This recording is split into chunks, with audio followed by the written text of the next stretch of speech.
Then there's the butler. He's a gentleman. He doesn't curse. He's like Kerrygold, so damn smooth and has so much soul. He takes his time and spoon feeds you your food.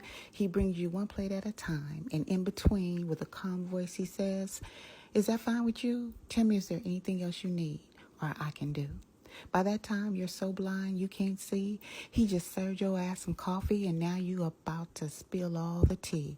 Just like that, you're comfortable and begin to enjoy your cuisine, not knowing you've been played, so you start to sing. You become relaxed, all soft and smooth, when actually you have just given him all the ammo he needs to ride your ass like a bull. Before you know it, the ride is over and the food is gone. Mic drop. And just like that, Brian Steele has gotten everything he needs, and now he's gone. When others are loud and animated and acting a fool, this soft-spoken player is laid back and cool. Don't be surprised when he pulls up to the cookout, you see, because he earned a seat at the table. He represented Young Thug like a real G.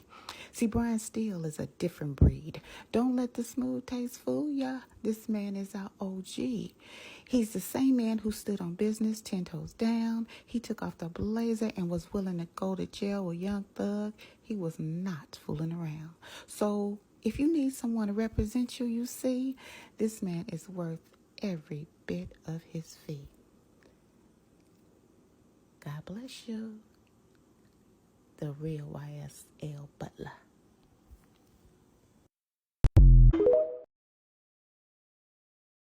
He walked to the podium with perfect posture. He stood what appeared to be 10 feet tall. He placed his notebook in front of him and made it clear he wanted the witness to feel comfortable, relaxed, no fear. With a profound voice and a perfect pitch, "Good afternoon. My name is Keith Adams. I represent Mr. Williams."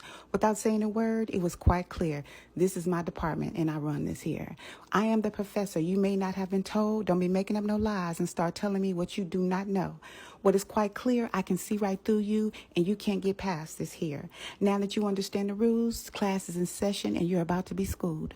One by one, just as kind as he could be. Question after question, he made them eat. With their little slick comments, they couldn't compete. What they tried to do backfired, not knowing they gave him what he needed to impeach. But some of you may have underestimated Adams, but on God, not me. I can always see the forest before the trees. This prestigious man of principle and integrity had to pop out on Prosecutor Love and let her know he wasn't the one with her disingenuous self. But he hit a home run when he said, slippery at best. She's not even in his league. It's best she digress. We can't talk about him without addressing the elephant in the room. Those women in that law and crime chat be acting a fool. We can't help but notice those tailored suits, so fresh, so clean. Oh my God, eye candy indeed. Just like I like my coffee, black, no cream. Ladies, we have to keep in mind to be respectful to his beautiful queen. We don't want no smoke. We were just giving compliments to her king. Hats off to the Honorable Attorney Keith Adams, and his exemplary resume is impressive indeed. He's impeccable in his delivery, powerful with his words, one of the best to ever do it. We need more like him in this world. When we were introduced to the Honorable Doug Weinstein, he was the Spider-Man of the courtroom. He was laid back, legs crossed, wearing matching eyewear to say the least. A man of few words, calm as can be. When he spoke, he captured the room. Voice strong but tame, loud but clear, confident not cocky, such an intelligent dude. The word he uses, some not familiar, had us a tad bit confused. But thank God for Google, we adjusted. Now we cool. He writes the most well-written, entertaining motions. He incorporates a sprinkle of old sayings, a mix of comedy, a side of petty, and a whole lot of shade. That's his personality. He is who he is. I wouldn't expect anything less from this astute man. I noticed something started bothering him, became agitated. It wasn't just me. Although I figured it out, we all could see. It was that lady Love. Not sure if it was her Easter-colored suits or her loud-ass tone or what the court calls candor. Please, miss me with that. Let's call a spade a spade. It's called lying to me. That's what did it. It woke something up inside. He was uncomfortable in his chair. He had to get something off his mind. Your Honor, she could talk the ear off a donkey. We all burst into laughter. It was hard to control. All he did was say what we had been saying all along. We learned a lot about him in the courtroom. Remember when he passionately said, "This continued filibustering has got to stop." The statement alone took me out. In layman's terms, what he really wanted to say, I'm going to leave that part out. If Weinstein could spin a web, I could just imagine how tall it would be. If I had to guess, I'd say somewhere around 6 feet, or what a tangle web he would weave. All kidding aside, he's a beast in the courtroom, brilliant indeed, starts off calm, somewhat gentle, Some would say a little both along the way, but when it's time to land, he's sturdy as can be, and before you know it, that's when he will sting. If you're in the market and for a great advocate, Doug Weinstein is all. Although one of our favorite attorneys sit in the back of the courtroom, he has truly become the head of the class. These last few months, we have watched Shard evolve from Mike Tyson's shift and switch to his peekaboo technique. He can't be caught. He's too quick on his feet. When it's time to cross, he's so smooth with it. It's something to watch, a must-see. The witness has become all disembobulated. The questions become too fast and frequent. He has been hit with a hard left and an even harder right. He can't keep up. The judge intervenes. Overruled. Max is clearly not pleased. All of a sudden, he says his memory's a little fuzzy and he's not right. He begins to hide behind, I can't recall. Yeah, right. Max has become a pro at articulating his position and citing the law. This man has a memory like an elephant. He always recalls.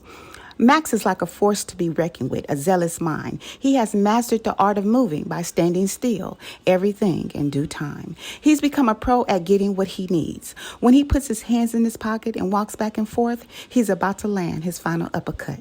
He's so slick, the witness can't recognize defeat. His words are fast, intentions are pure. What you once thought was a German Shepherd was really a pit bull. You would think that DJ Cassidy was in the room. It's like a past the mic court session. First deal, Weinstein, Shard, boom. Now he's back in the corner anticipating his next move. Although assigned, he don't need a seat. He's the Mike Tyson of the courtroom. The Honorable Max Shard is a creative genius in the courtroom. He's a legal mind, not to be overlooked. He's a fighter and is fighting very hard for his client.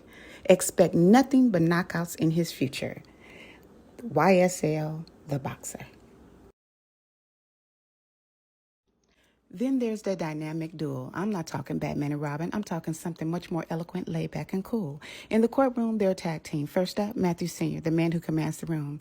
When he enters, dress code dapper, expensive suits, leather-conditioned footwear, manicured beard, he spares no expense. When he shows up, you'll know he's been there. When this man speaks, the room listens. He doesn't have to yell to get your attention. The subject is clear. His point has been made. His technique, effortless. He put others to shame. He's a checkmate. He uses a sequence of strategic moves. He always achieves his desired goal. The witness has been fooled. He's now backed in a corner, not sure what to do. He has been put in a position. The more he talks, the more he's confused. To observe Matthew Sr. at work is something to see. He's so cool. When some attorneys ask multiple questions, he keeps it short and sweet. That's just where he's at. Not one time will you hear the witness say, "Could you repeat that?" It's not a competition he can't beat. The witness talks freely, he's not knowing he has just spilled the beans. While the witness is comfortable, he feels no immediate threat. The courtroom witness is a genius at work. What's next? While the witness has been playing checkers, Matthew Sr. has been playing chess. Next up, Matthew Jr. You thought it was one, but it's actually two. It's like hitting a daily double. Not much of a difference between the team. Senior sports a salt and pepper beard. Junior, not quite there yet, but both handsome indeed. Two great attorneys who don't beat around the bush. That's just not their thing. They get to the point quicker than most. Their technique has been working for this brilliant team. 25 years plus in private practice. Whether it's criminal or personal injury, they specialized boutique has a proven record of high-value settlement recovery. We have witnessed both of these well-spoken, exceptionally brilliant men advocate zealously for Marquavius Huey. I have no doubt that we will hear more of this dynamic duel in the future. The Honorable Angela D. Williams, a.k.a. YSL The Quiet Storm. As she approached the jurors, she explained who her client was and the young life he would not get a chance to live, how he was a victim of circumstance and how he had been locked up like an animal when he was only 15 years. He was no different than any of the other teenagers in his neighborhood. He wanted to be accepted and loved. He was simply misunderstood. It was those who preyed on him and took advantage of his undeveloped mind. That is why he felt trapped and lost inside. They didn't care about him and showed him no love. He had no idea that one night of hanging with people he barely knew, that his fate would be the life sentence with an additional 25 years to do. He went from infant, toddler, child, teenager, and a man in 15 short years. The rest of his life he would live in a cage, scared, alone, and in fear. With tenderness in her heart and motherly love, she made it clear that the state had gotten this one wrong right here. They failed this child, and justice was not served. They locked the child up with no physical or video evidence, with the word of one witness, a known serial liar, not to mention a lead detective who has a history of not even doing the bare minimum of his job. She advised us to get some popcorn and grab a seat because the state was a circus and it was a clown show that we were about to see.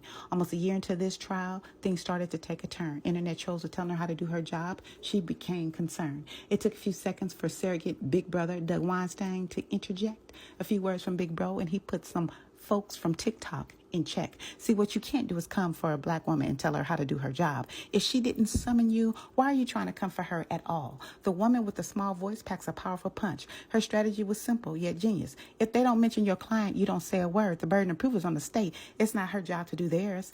The first black woman Marvel character was named the Storm, who went on to save the prince, who later became Black Panther, and she later became the Queen of Wakanda. Now follow me. When it was her turn to deliver, she left you naysayers in awe. See, this highly skilled legal mind is one of the finest warriors. She has profound potential, and her strength is her mind. Control and manipulation through facts is why she's fearless in a courtroom. Exceptional people don't need to tell you who they are. Once they speak, their mere existence causes those to want to know. She's one of the finest warriors to do it. She can control the forces by merely being who she is. She can cause a rainstorm around her and not one raindrop will touch her. That again will explain why negative energy can't survive in her space. Fighting for the less fortunate and mentoring those whom she seeks justice for is why she is an internet phenomenon. She has a moral compass. She stands for fairness. She has empathy. She seeks justice. She fights for the underdog and leads in love. Her human kindness alone is why the Honorable Angela D. Williams is the quiet storm. We wish you continue.